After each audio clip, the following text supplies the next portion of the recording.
Quantitative estimation of nitrogen. Nitrogen की quantitative estimation करने के दो तरीके होते हैं, ड्यूमास मेथड और जेल्डन मेथड। तो पहले ड्यूमास मेथड देखते हैं। Describe principle of estimation of nitrogen in an organic compound by Dumas method. तो कैसे करना है? In Dumas method nitrogen containing organic compound is heated with copper oxide in an atmosphere of carbon dioxide. तो organic compound को किसके साथ heat किया जाता है? कॉपर ऑक्साइड के साथ। Nitrogen, carbon and hydrogen present in organic compound are converted to N2, CO2 and water respectively. Organic compound में क्या क्या है? हाइड्रोजन, कार्बन और नाइट्रोजन। जब आपने इसको कॉपर ऑक्साइड के साथ हीट किया तो कार्बन तो बदल जाएगा CO2 में, हाइड्रोजन बदल जाएगा वाटर में, और नाइट्रोजन बदल जाएगा N2 में। ठीक है ना?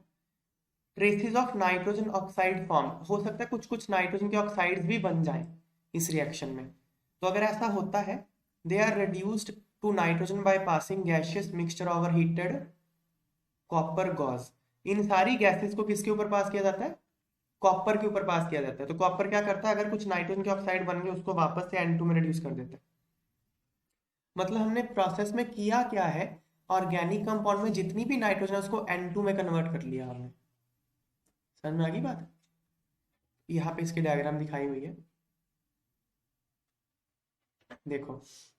कार्बन डाइऑक्साइड पास कर रहे हैं इसमें से, और ये CuO है, कॉपर ऑक्साइड है। यहाँ पे ऑर्गेनिक कंपाउंड और CuO का मिक्सचर रखा है, इसको हीट कर रहे हैं। तो हीट करने पे मतलब कॉपर ऑक्साइड बहुत जगह रख रखा है, फिर हीट करने पे यहाँ पे सारे सारे कार्बन डाइऑक्साइड, वाटर और N2 प्रोड्यूस हो गया। और फिर क्या रखा है? रिड्यूस्ड कॉपर गॉस, सिर्फ कॉपर रखा हुआ है। ठीक है ना?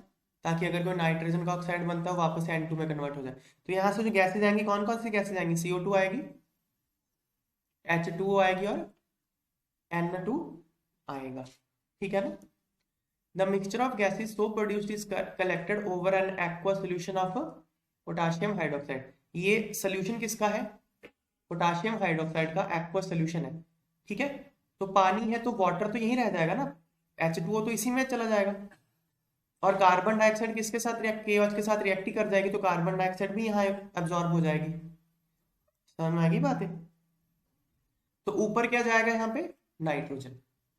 तीन गैसेस आई थी, कार्बन डाइऑक्साइड, वाटर और नाइट्रोजन।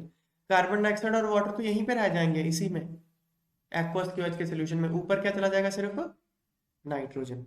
नाइट्रोजन का वॉल्यूम और प्रेशर आपको पता चल जाएगा। थोड़ा बहुत वाटर वेपर भी जाएगा, देखते हैं। द मिक्सचर, ये रिएक्शन हुई है, ये ऑर्गेनिक कंपाउंड है जिसमें कार्बन, हाइड्रोजन और नाइट्रोजन है। ये कॉपर ऑक्साइड के साथ रिएक्ट करके कार्बन डाइऑक्साइड, वाटर और N2 बना रहे हैं, और कॉपर बन गया, कॉपर ऑक्साइड का कॉपर बन गया। ठीक है? The mixture of gases so produced is collected over N aqua solution of potassium hydroxide which absorbs carbon dioxide. तो पोटाशियम हाइड्रोक्साइड यहाँ पे कार्बन डाइऑक्साइड को एब्जॉर्ब कर लेगा। तो ऊपर क्या क्या आएगा? मेनली नाइट्रोजन आएगा, और यहाँ पे जो वाटर के वेपर्स होंगे वो लिमिटेड होंगे, मतलब वेपर प्रेशर जितने होंगे। देखो, वाटर के जितने वेपर हो सकते हैं वो अपने वेपर प्रेशर से ज्यादा नहीं हो सकते, ये बात ध्यान रखो। ये यहाँ पे नाइट्रोजन होगा और प्लस वाटर के वेपर्स होंगे, लेकिन वाटर के वेपर्स कितने होंगे? उसके वेपर प्रेशर के जितने। आप ये मत बोलना कि जितना वाटर यहाँ से आया था ऑर्गेनिक कंपाउंड से सारा का सारा यहाँ आएगा, नहीं। किसी भी कंटेनर के वाटर वेपर्स को होल्ड करने की कैपेसिटी फिक्स होती है, उसको वेपर प्रेशर बोलते हैं। बात समझ में आई है? ये कॉन्सेप्ट मैं यहाँ एक्सप्लेन कर देता हूँ। मान लीजिए आपने एक क्लोज्ड कंटेनर ले लिया और नीचे लिक्विड वाटर रखा है, तो वाटर कुछ वेपर बनना शुरू होगा ना। ठीक है ना? वो कितना वेपर बनेगा? एक पर्टिकुलर वैल्यू पे आके फिक्स हो जाएगा प्रेशर इसका, बस, और वेपर नहीं बनेंगे। फिक्स्ड वैल्यू रहेगी इस प्रेशर की, इसको बोलते हैं वेपर प्रेशर। वेपर प्रेशर उन वेपर्स का प्रेशर होता है जो वेपर्स अपने लिक्विड के साथ इक्विलिब्रियम में होते हैं। समझ में आई बात है? एक क्लोज्ड कंटेनर में लिक्विड रहेगा, उसके ऊपर उसके वेपर रहेंगे, और उसके वेपर की जो नेट नंबर है फिक्स रहेगा, उसको वेपर प्रेशर बोलते हैं। तो यहाँ पे क्या वाटर है, उसके ऊपर ये क्लोज्ड कंटेनर ही है ना, तो यहाँ पे जो अमाउंट ऑफ वेपर्स है फिक्स रहेंगे, प्रेशर फिक्स रहेगा, अमाउंट तो नहीं कहना चाहिए फिक्स रहेगा, प्रेशर फिक्स रहेगा उसका। ठीक है, तो अब देखते हैं, अब हमको तो नाइट्रोजन कितना था ये पता करना है। Volume of nitrogen collected and pressure at which gases are collected is measure. तो आपको यहाँ ये पता चल जाएगा नाइट्रोजन का वॉल्यूम कितना था और उसका प्रेशर कितना था। ओके, तो अब ये जो गैसेस है इसमें N2 है, एक तो N2 गैस है प्लस वाटर वेपर्स है, दो चीजें ना यहाँ पे, है ना। तो जो प्रेशर होगा किसकी वजह से होगा, N2 गैस की वजह से होगा और वाटर वेपर्स की वजह से होगा। वाटर वेपर का प्रेशर तो फिक्स है, उसको वेपर प्रेशर बोलते हैं। वेपर प्रेशर सिर्फ टेम्परेचर पे डिपेंड करता है, किसी भी लिक्विड का वेपर प्रेशर। तो ये तो हमको ऐसे ही पता कितना है, इसका डाटा तो पहले से ही पता है हमको, ठीक है ना। तो अगर आपको नाइट्रोजन का मतलब टोटल प्रेशर मान लो पीटी है जो ऑब्जर्व करके आया, क्योंकि इसके इक्वल होगा pressure of N2 plus vapour pressure of water, है ना। ये आपने मेजर कर लिया, ये आपको पता है कितना है, तो इससे आपको नाइट्रोजन का प्रेशर चल जाएगा पता, यस और नो। वॉल्यूम भी पता है आपको नाइट्रोजन का, तो P इक्वल टू nRT लगाओ, तो number of mole of nitrogen चल जाएगा पता। जब आपको प्रेशर पर पता चल गया नाइट्रोजन का, वॉल्यूम पता चल गया नाइट्रोजन का, नंबर ऑफ मोल चल गया पता नाइट्रोजन के, नंबर ऑफ मोल पता चल गया तो मास भी चल गया पता, ठीक है ना। तो देखो अब ये कैलकुलेशन करके दिखाइए कैसे, मास परसेंट कैसे निकालना। Let mass of organic compound is m gram, जो आपने ऑर्गेनिक कंपाउंड हीट किया है उसका मास कितना है, इसका m ग्राम। मान लीजिए जो नाइट्रोजन का वॉल्यूम कलेक्ट हुआ है V1 ml हुआ है, यहाँ पे जो नाइट्रोजन का वॉल्यूम कलेक्ट हुआ है V1 ml, तो मतलब V1 बाय 1000 लीटर। मान लीजिए रूम टेम्परेचर T1 केल्विन है, और जो गैस कलेक्ट हुई है उसका टोटल प्रेशर कितना है P1 atm, और वेपर प्रेशर ऑफ वाटर कितना है at room temperature P aqueous atm। ये फिक्स होता है, वेपर प्रेशर किसी भी लिक्विड का सिर्फ टेम्परेचर पे डिपेंड करता है। ओके, तो वो मान लीजिए P aqueous atm है, तो फिर नाइट्रोजन का प्रेशर कितना होगा, जितना आपने टोटल कलेक्ट किया प्रेशर माइनस उसमें से वाटर का प्रेशर माइनस कर दो, ठीक है ना, इतने एटीएम प्रेशर है। सो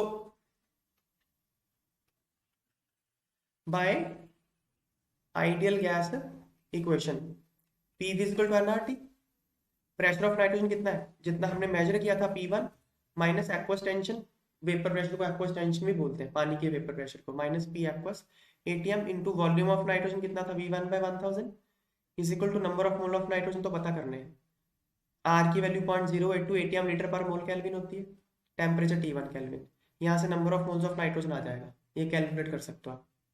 तो मास ऑफ नाइट्रोजन कितना आएगा फिर, number of moles of nitrogen into molar mass of nitrogen, nitrogen का मोलर मास 28 होता है, तो ये N2 number of moles of nitrogen की वैल्यू ये है, यहाँ पे सब्स्टिट्यूट करके ये आ गया।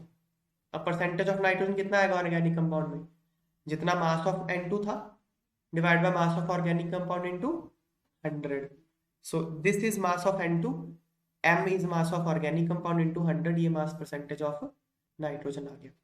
ये याद रखने की जरूरत नहीं है ये कैलकुलेशन, ये तो आपको मतलब ऐसे ही डिराइव कर लो, ठीक है ना।